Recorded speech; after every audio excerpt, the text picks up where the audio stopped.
Hello everyone, welcome to our channel All for Literature. And आज हम करने वाले हैं play The Merchant of Venice by William Shakespeare.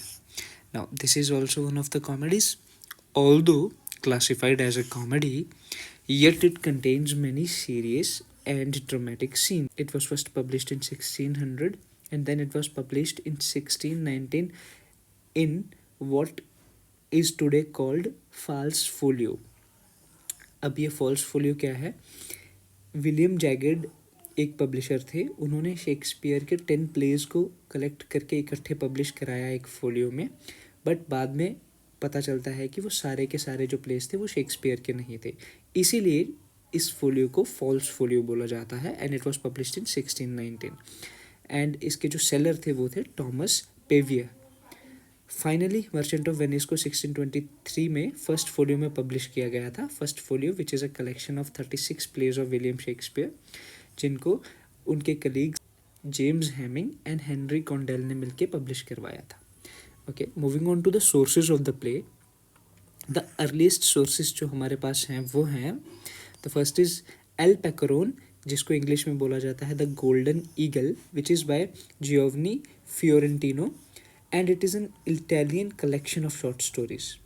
अब इस कलेक्शन से 2 सीन्स इंस्पायर्ड है. हमारे प्ले में एक सीन आएगा, the famous scene of pound of flesh और wife disguising as a lawyer to save someone. ये दोनों सीन्स जो हैं वो इन स्टोरीज से इंस्पायर्ड हैं. सेकेंड है the orator by Alexander Silvayn. अब इससे इंस्पायर्ड है पूरा ट्रायल सीन जो फाइनल हमारे प्ले में होगा.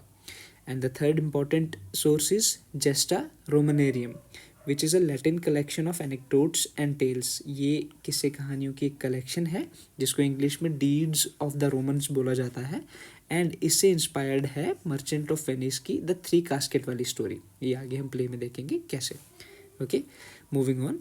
अर्लीस्ट परफॉर्मेंस जो इस प्ले की रिकॉर्डेड है वो हुई थी at the court of king James, और वो हुई थी इन 1605.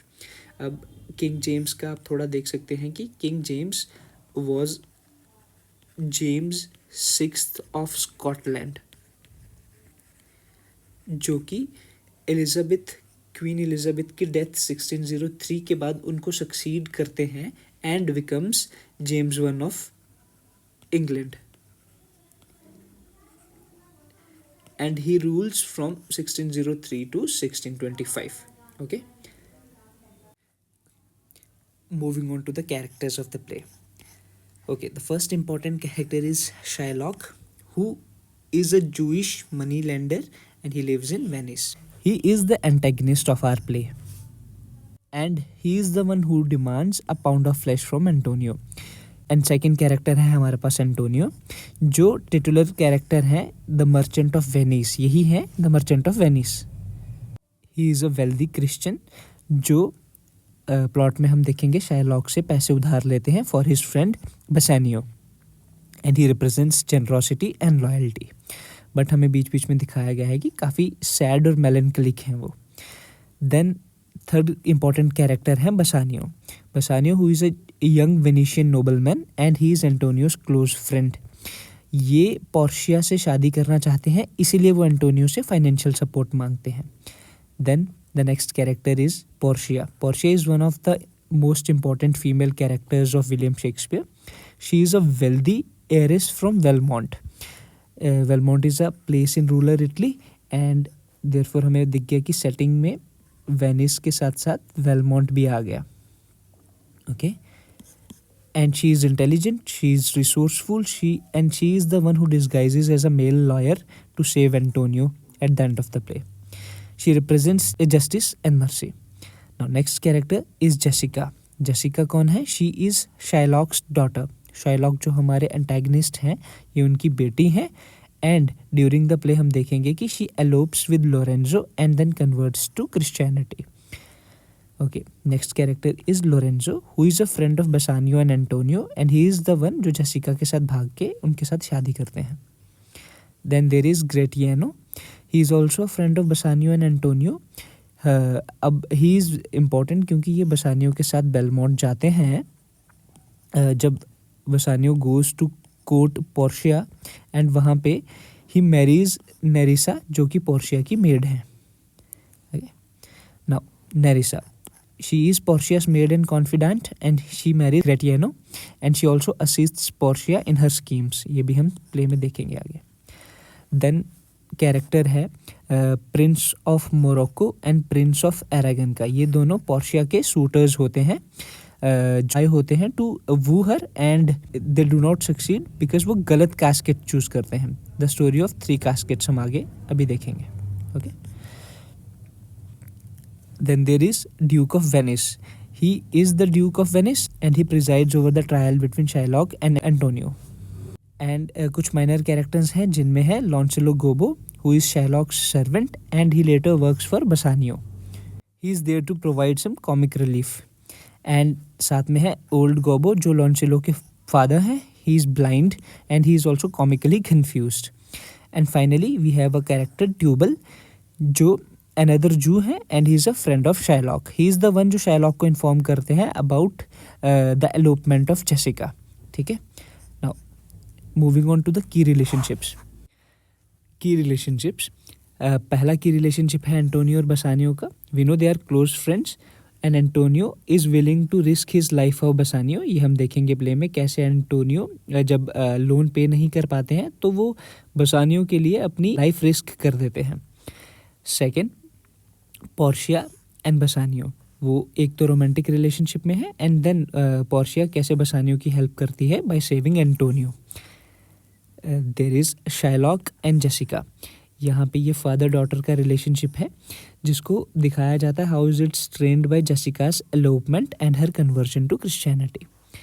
Then important relationship is of Shylock and Antonio में है antagonist relationship because of religious and personal conflicts. Okay. Portia and Nerissa जिनमें एक मिस्ट्रेस एंड मेड वाला रिलेशनशिप है but they are also very close friends and they work together throughout the play. Then है Gratiano and Nerissa जो share करते हैं एक romantic relationship which mirrors Bassanio and Portia. Okay. Moving on to a few important points जो हमें इस play के बारे में याद रखने हैं. दैट इज़ फर्स्ट, सेटिंग कहाँ है. मेजर सेटिंग है वेनिस इटली में एंड साथ में वेलमोंट जहाँ पे पोर्शिया रहती हैं. And important thing to remember is कि यहाँ पे लेट 1500s का वेनिस चूज़ किया शेक्सपियर ने because it was the richest city of that time because of its trades and merchants. ठीक है. That is why Shakespeare chose Venice. Next there are 2 famous speeches जिसमें पहली है hath not a Jew eyes by Shylock and second है the quality of mercy by Portia. Now important thing to remember एक यहाँ पे ये भी है कि जो एंटेगनिस्ट हैं शाइलॉक ही इज़ अ जू एंड शेक्सपियर के टाइम्स के जो इंग्लैंड है वहाँ पे जूस के साथ काफ़ी डिस्क्रिमिनेशन होता था on the basis of their religion. And उस टाइम में किया क्या जाता था, जूस को सेग्रीगेट करके रखा जाता था एंड उनको अलग से गीटोज़ में रहने की परमिशंस होती थी जो कि गेटेड कम्युनिटीज़ होती थी एंड वो बाकी लोगों के साथ नहीं रह सकते थे. एंड मैंडेटरी होता था उन लोगों के लिए ब्राइट येलो या फिर रेड कलर की बड़ी बड़ी हैट्स पहन के निकलना घर से बाहर ताकि उनको पहचाना जा सके कि वो जू हैं. इसीलिए इस प्ले में काफ़ी एंटीसेमेटिक थीम्स भी हैं. Okay. Moving on, we have some dramatic scenes. The famous dramatic scene वही है जिसमें Shylock pound of flesh demand करते हैं एंटोनियो से क्योंकि एंटोनियो लोन रीपे नहीं कर पाते हैं जब. And then there is cross dressing. One of the important aspects of Shakespeare's comedies is cross dressing. इसमें भी ऐसा होता है. पोर्शिया जो है she dresses as Balthazar, disguises as Balthazar who is a young male and a doctor of law, lawyer बन के आती हैं एंड फाइनली एंटोनियो को बचाती हैं फ्रॉम शाइलॉक. नेरिसा जो उनकी मेड है she also dresses as a man who is a law clerk of Portia. Then Jessica भी हम देखते हैं जब वो एलोप करती हैं she dresses as a page before eloping with Lorenzo. Okay. So cross dressing में हमारे पास Portia disguises as Balthazar, Nerissa disguises as the law clerk जो बेल्थाजार की एसोसिएट होती हैं and Jessica she dresses up as a page and एलोप्स with Lorenzo. Okay. Moving on to the adaptations. First, saint John Ervine जो है, he is an Irish writer. इनका एक play था the lady of Belmont, 1924 में publish हुआ था. It is a kind of sequel to the merchant of Venice. इसमें दिखाते हैं शेक्सपियर के जो प्ले के कैरेक्टर्स हैं वो रीयूनाइट होते हैं आफ्टर 10 ईयर्स. हमारे जो मेजर इवेंट्स हैं उनके 10 सालों के बाद वो रीयूनाइट होते हैं. And second important person is Arnold Wesker, जिन्होंने द मर्चेंट 1976 में एक प्ले लिखा विच इज़ अ रीटेलिंग, जिसमें शाइलॉक एंड एंटोनियो को क्लोज फ्रेंड्स दिखाया है एंड दिखाया है कि कैसे वो दोनों फेड अप हैं because of the religious differences.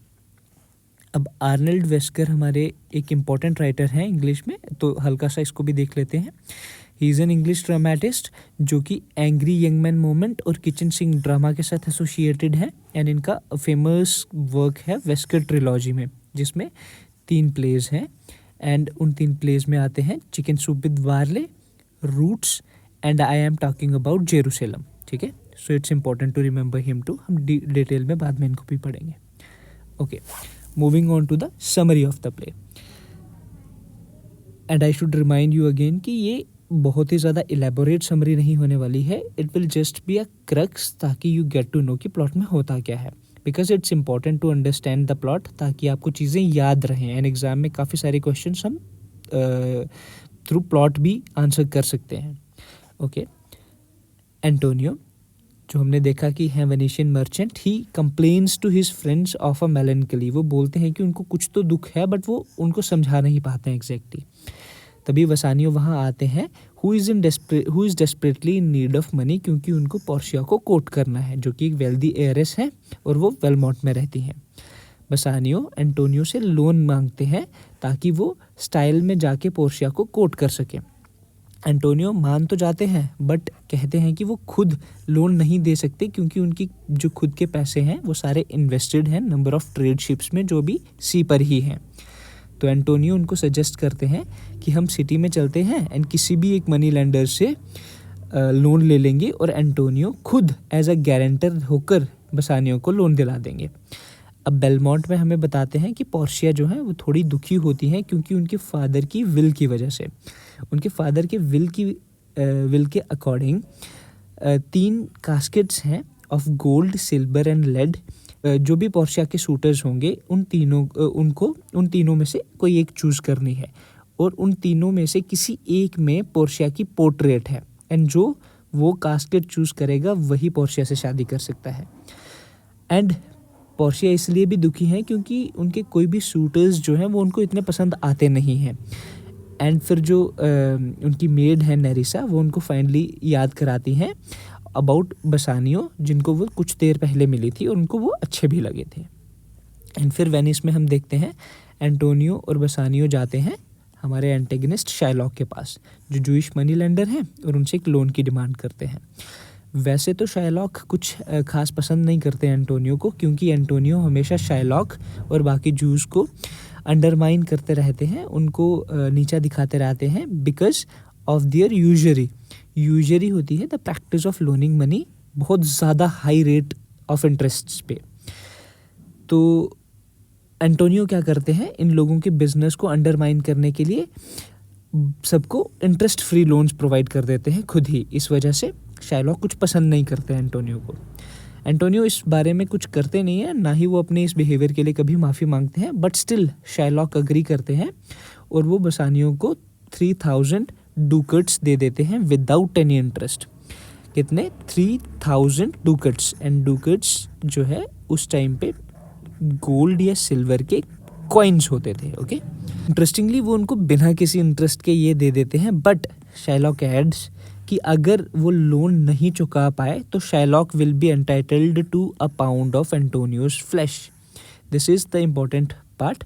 वो एक बॉन्ड साइन करवा लेते हैं एंटोनियो से कि अगर आप पैसे नहीं दे पाओगे तो I will be entitled to your a pound of flesh. For an idea, a pound जो होता है is equal to almost 453 grams. Okay, approximate.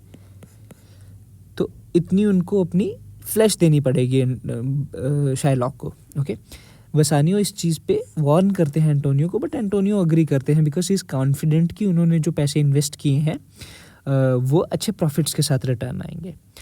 Then हमें दिखाते हैं शाइलॉक के अपने घर में उनके जो सर्वेंट है लॉन्सिलो, वो डिसाइड करते हैं कि वो शाइलॉक की सर्विसेज छोड़ के अब बसानियों के लिए काम करेंगे। एंड शाइलॉक की डॉटर इसी बीच प्लान करती हैं टू एलोप विद एंटोनियो के एक फ्रेंड लोरेंजो। ना उसी रात को जेसिका भाग जाती है लोरेंजो के साथ but dressing as his page. And यहाँ पे एक इम्पॉर्टेंट चीज़ ये भी है, जेसिका जो जब जाती हैं वो अपने साथ एक ट्रेजर चेस्ट भी ले जाती हैं। ट्रेजर चेस्ट में एक रिंग होती है, वो रिंग जो है वो शाइलॉक को उनकी वाइफ ने दी होती है। So it's an important detail. Then हमें दिखाते हैं बसानियो और ग्रेटियानो जो है वो वेलमोंट के लिए निकल जाते हैं, क्योंकि अब वहाँ जाके वो पोर्शिया को कोर्ट करने वाले हैं बसानियो। ठीक है, ओके। वेलमोंट में पोर्शिया उनको हमें दिखाया जाता है कि पोर्शिया जो है वह प्रिंस ऑफ मोरक्को को वेलकम करती है, जो सूटर आए होते हैं उनके लिए। And he tries to choose the right casket to marry her. अब वो जो कास्केट्स के पास जाते हैं, he studies the inscriptions on them and chooses the gold one, जो कि इनकरेक्ट चॉइस निकलती है। एंड वेनिस में जो शाइलॉक बहुत ज़्यादा गुस्से में है क्योंकि उनकी डॉटर वहाँ से भाग गई हैं घर से, बट उनको इस चीज़ से थोड़ा अच्छा लगता है सुन के कि जो एंटोनियो की शिप्स थी सी में वो शायद तबाह हो चुकी हैं, एंड इस वजह से एंटोनियो उनका जो डेट है वो वापस नहीं कर पाएंगे। एंड देन हमें फिर से वेलमोंट का सीन दिखाते हैं जहाँ पे प्रिंस ऑफ एरेगन भी आए हैं टू कोर्ट पोर्शिया, एंड वो भी 3 कास्केट्स में से एक चूज़ करने की कोशिश करते हैं, एंड उसमें वो सिल्वर वाली उठाते हैं जो एक इनकरेक्ट चॉइस होती है। अब देन हमें दिखाते हैं बसानियो वहाँ आते हैं एंड बसानियो और पोर्शिया डिक्लेयर करते हैं कि वो दोनों एक दूसरे को पसंद करते हैं। लेकिन पोर्शिया बसानियो को कहती हैं कि हम थोड़ी देर के बाद कास्केट चूज़ करते हैं ताकि थोड़ा टाइम मिल जाए हम लोगों को साथ में, बट बसानियो इमिडिएटली ये करना चाहते हैं ताकि वो इसके बाद इकट्ठे रह सकें। He goes and picks up the correct casket जो कि लेड वाली होती है, and then he and Portia rejoice. And Gratiano confess करते हैं कि वो नेरिसा से प्यार करते हैं। तो दोनों कपल डिसाइड करते हैं on a double wedding. Portia जो है बसानियो को एक रिंग देती है as token of love, and it's him swear that वो किसी भी सर्कमस्टांस में किसी भी कंडीशन में इसको अपने से अलग नहीं करेंगे। This is an important detail. Then वहाँ पे लोरेंजो और जेसिका जिन्होंने भाग के शादी की है वो भी आ जाते हैं, एंड सेलिब्रेशन स्टार्ट हो जाती है। बट वो सेलिब्रेशन रोकनी पड़ती है क्योंकि जब न्यूज़ आती है कि एंटोनियो की शिप्स जो हैं वो नहीं मिल रही हैं, तो रूमर है कि वो तबाह हो चुकी हैं, तो इसीलिए अब उनको वो जो बॉन्ड उन्होंने शाइलॉक के साथ साइन की थी उसको ऑनर करना पड़ेगा और अपनी पाउंड ऑफ फ्लैश उनको देनी पड़ेगी। बसानियो और ग्रेटियानो फटाफट से वनीस के लिए निकल जाते हैं ताकि वो एंटोनियो की हेल्प कर सकें। और जैसे ही वो जाते हैं हमें दिखाते हैं कैसे पोर्शिया और नेरिसा डिसाइड करते हैं वो भी वनीस जाएंगे disguised as men to help them. ठीक है, नाउ शाइलॉक इग्नोर करते हैं काफ़ी सारे pleas to spare Antonio's life. काफ़ी सारे दोस्त शाइलॉक के आसपास के लोग उनको कहते हैं कि प्लीज़ आप ये पाउंड ऑफ फ्लैश वाली बात को छोड़ दीजिए और उनसे पैसे ले लीजिए। But Shylock because of repeatedly being disrespected by Antonio, तो एक रिवेंज एग्जैक्ट करना चाहते हैं। यहीं पे वो अपनी फेमस स्पीच देते हैं hath not a Jew eyes वाली, और इसके लिए फिर वो एक ट्रायल बिठाते हैं। अब ड्यूक ऑफ वेनिस जो हैं वो प्रिजाइड करते हैं इस ट्रायल पे, एंड ही अनाउंसेस दैट कि उन्होंने एक लीगल एक्सपर्ट के लिए भेजा है, वो आएंगे एंड इस मैटर को डिसाइड करेंगे। और अब वो जो लीगल एक्सपर्ट आते हैं वो पोर्शिया ही होती है डिस्गाइज्ड एज बेल्थेजार। ठीक है, who is a lawyer. Portia lawyer के डिस्गाइज में शाइलॉक को कहते हैं कि प्लीज़ आप मर्सीफुल रहें, बट शाइलॉक बिल्कुल भी फ्लेक्सिबल होना नहीं चाहते हैं, एंड ही इंसिस्ट्स कि वो पाउंड ऑफ फ्लैश उनको दिया जाए क्योंकि वो राइटफुली उनका है। अब बसानियो क्या करते हैं, वो शाइलॉक को ट्वाइस द मनी ऑफ़र करते हैं। उन्होंने 3000 डुकेट्स लिए थे तो वो 6000 डुकेट्स ऑफ़र करते हैं, बट शाइलॉक स्टिल मना कर देते हैं और अपनी जो बॉन्ड साइन की थी उसी की बात करते रहते हैं। फिर पोर्शिया उस कॉन्ट्रैक्ट को देखती हैं एंड फाइंड्स कि इट इज़ लीगली बाइंडिंग, तो वो डिक्लेयर करती हैं कि Shylock is entitled to merchant's that is Antonio's flesh. शाइलॉक यहाँ पे फिर पोर्शिया जो कि डिस्गाइज में है भी उनकी प्रेज करते हैं, बट जैसे ही वो नाइफ लेके एंटोनियो की फ्लैश को काटने ही वाले होते हैं तो पोर्शिया उनको रिमाइंड कराती है कि आप फ्लैश तो ले सकते हो, बट ऐसा करते हुए एंटोनियो का खून नहीं निकलना चाहिए। एक भी बूंद अगर ब्लड का निकला तो शैल बी हेल्ड अकाउंटेबल। अब यहाँ होता क्या है, क्योंकि वो कहती हैं कि ब्लड की बात ही नहीं हुई है कॉन्ट्रैक्ट में, कॉन्ट्रैक्ट सिर्फ फ्लैश की बात करता है, तो अगर एक भी बूंद ब्लड का निकलता है तो आप इसके लिए अकाउंटेबल होगे। अब वो अपने ही लॉजिक में ट्रैप हो जाते हैं शाइलॉक, तो इसीलिए वो हेस्टली अग्री करते हैं कि बसानियों के पैसे ही मुझे मिल जाएं। बट यहाँ पे पोर्शिया फिर उनको बोलती हैं कि अब आप जो बॉन्ड साइन की थी उसके अकॉर्डिंग ही लोगे, आपको कोई पैसे नहीं मिलेंगे या फिर कुछ नहीं मिलेगा। पोर्शिया शाइलॉक को इन्फॉर्म करते हैं कि देखा जाए तो आप गिल्टी हैं of conspiring against the life of a Venetian citizen, जो कि एंटोनियो है। सो इसीलिए उनको अपनी आधी प्रॉपर्टी जो है स्टेट को देनी पड़ेगी और जो बाकी आधी है वो एंटोनियो को देनी पड़ेगी। बट ड्यूक जो है वो शाइलॉक की लाइफ को स्पेयर कर देते हैं और सिर्फ एक फ़ाइन चार्ज करते हैं और उनकी प्रॉपर्टी उन्हीं को दे देते हैं वापस। एंटोनियो भी प्रॉपर्टी नहीं लेते हैं शाइलॉक की वेल्थ में से, बट उसको 2 कंडीशंस पे ऐसा बोलते हैं। क्या 2 कंडीशंस हैं? फर्स्ट कि शाइलॉक जो है वो क्रिश्चियनिटी में कन्वर्ट होंगे, एंड सेकंड उनको जो अपनी सारी एस्टेट है वो लोरेंजो और जेसिका के नाम पे विल करनी पड़ेगी, जो अपॉन हिज डेथ लोरेंजो और जेसिका को मिल जाएगी। ठीक है, एंटोनियो 2 शर्तें रखते हैं। फर्स्ट यही कि शाइलॉक क्रिश्चियनिटी में कन्वर्ट होंगे, सेकंड जो अपनी एस्टेट है वो अपनी बेटी जेसिका और उनके हस्बैंड लोरेंजो को विल कर देंगे। जब सब कुछ डिसाइड हो जाता है तो बसानियो वो जो लॉयर थे जो पोर्शिया ही हैं डिस्गाइज में, उनको पहचान नहीं पाते हैं, तो वो उनको बहुत ज़्यादा थैंक्स बोलते हैं एंड तो कहते हैं कि यू शुड टेक सम फ़ी, क्योंकि आपने हमारी इतनी हेल्प की है। बट वो मना करती हैं Portia, but bar bar pressure करते हैं, तो पोर्शिया कहते हैं कि आप ये जो रिंग है आपके हाथ में ये मुझे दे दो।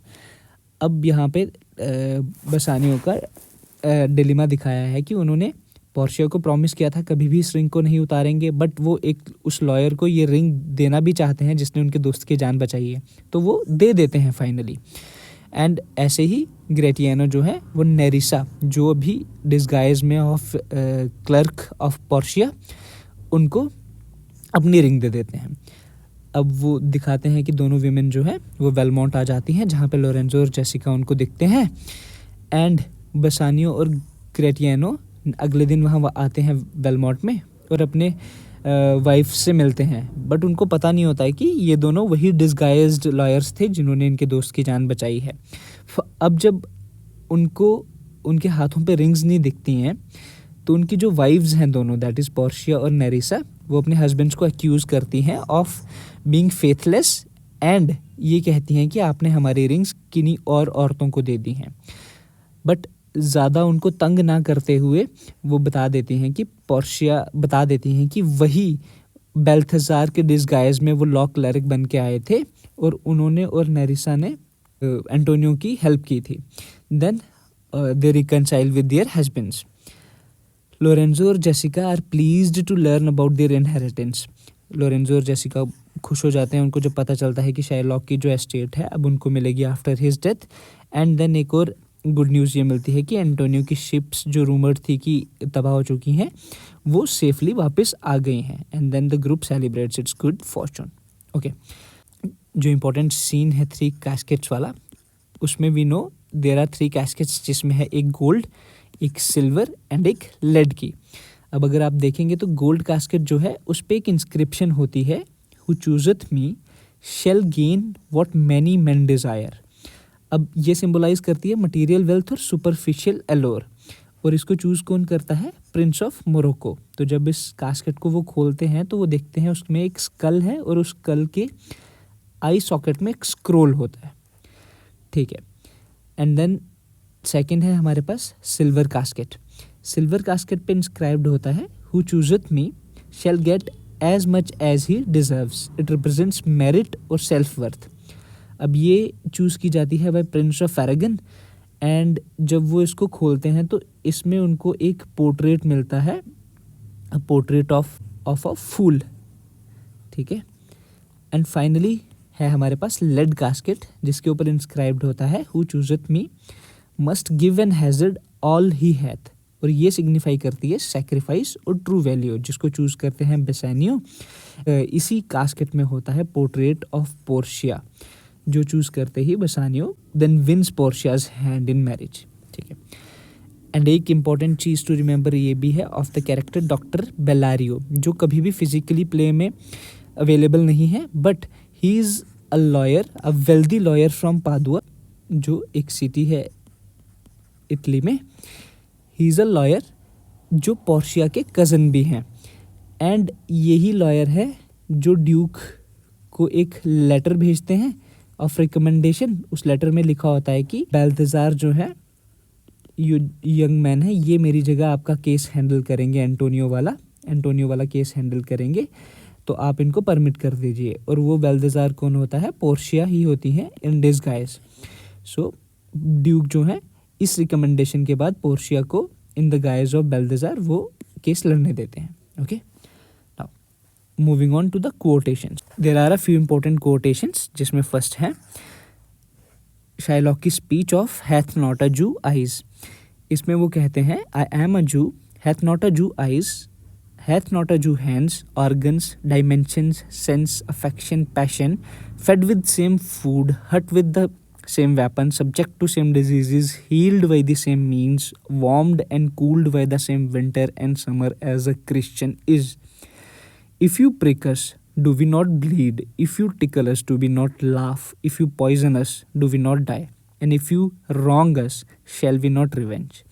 ये शाइलॉक एक्ट 3 सीन 1 में बोलते हैं, जब सब उनको कहते हैं कि आप पाउंड ऑफ फ्लैश वाली बात को छोड़िए और पैसे ले लीजिए, but he is hello bent on revenge, क्योंकि उनको बहुत बार, हर बार रिलीजियस डिफरेंसेस की वजह से डिस्क्रिमिनेशन फेस करनी पड़ी थी। तो जब उनको कुछ ऐसा मौका मिलता है कि वो एंटोनियो से वो अपना रिवेंज एग्जैक्ट कर सकते हैं, तो वो बिल्कुल भी उस मौके जाने नहीं देना चाहते हैं।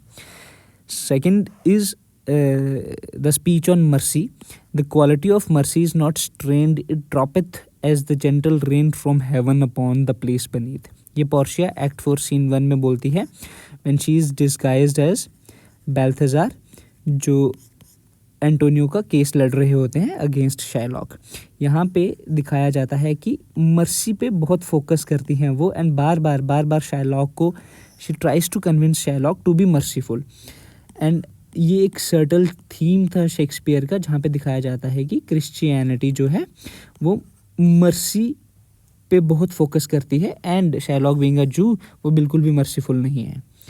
Okay, moving on to the final quotation, ये लोरेंजो डिलीवर करते हैं एक्ट 5 सीन 1 में लास्ट में। जब सब ठीक हो जाता है तो जनरली डिस्क्राइब अ विलन, वो कहते हैं the man that hath no music in himself nor is not moved with concord of sweet sounds is fit for treason, stratagems and spoils. Okay, these are the few important quotations, but important दो यही हैं, the speech by Shylock and by Portia. Okay, this was all about the Merchant of Venice. इस एक quick look में समझेंगे कि important चीज़ें इसमें क्या हैं। Okay, this is a comedy, yet it contains very serious and dramatic scenes, which was first published in 1600 and then 1619 में publish हुई थी second time, जो कि false folio है। false folio हमने देखा कि क्या है, and then it was finally published in 1623 in the first folio। first folio भी हमें पता है कि वो क्या है। and इसके जो sources हैं वो हैं L पेकरोन, then the orator and Gesta Romanorium। और इसकी जो फर्स्ट परफॉर्मेंस रिकॉर्डेड है वो हुई थी किंग जेम्स के सामने in 1605। And we know King James जो हैं वो जेम्स 6 ऑफ स्कॉटलैंड हैं, जो एलिजाबेथ की डेथ के बाद जेम्स फर्स्ट ऑफ इंग्लैंड बन जाते हैं एंड उनको सक्सीड करते हैं। देन इंपॉर्टेंट चीज़ें हैं, इंपॉर्टेंट पॉइंट्स हैं बाकी। सेटिंग है वेनिस, इटली की सिटी, एंड वेलमोंट। वेनिस इसीलिए सेट किया गया था क्योंकि it was the richest city in Europe उस टाइम पे, तो ट्रेडिंग और मर्चेंट्स को दिखाने के लिए that was a perfect location. And famous speech अभी हमने पढ़ी हैथ नॉट अ जू आई और द क्वालिटी ऑफ मर्सी वाली, and the dramatic scenes, pound of flash वाला बहुत इंपॉर्टेंट है क्योंकि बार बार शाइलॉक इस पे इंसिस्ट करते रहते हैं। And then there is cross dressing. Portia जो है वो डिस्गाइज लेती हैं ऑफ अ यंग लॉयर जो है बाल्थाज़ार। नेरिसा जो उनकी मेड हैं वो भी ड्रेस करती हैं as a law clerk, and Jessica जो ड्रेस करती हैं एज अ पेज और ही she elopes with Lorenzo. Okay, and finally the story of three caskets. This is one of the important scenes in the play. तो हमें याद रखना है कि there were three caskets, gold, silver and lead, और किसने कौन सा चूज किया और उन पे क्या इंस्क्राइब्ड था. Okay, this is all you need to know about the play The Merchant of Venice. And if you liked the video, please give it a thumbs up and please leave a comment below, and please subscribe to the channel All for Literature. Thank you. I hope this information helps. Thank you so much.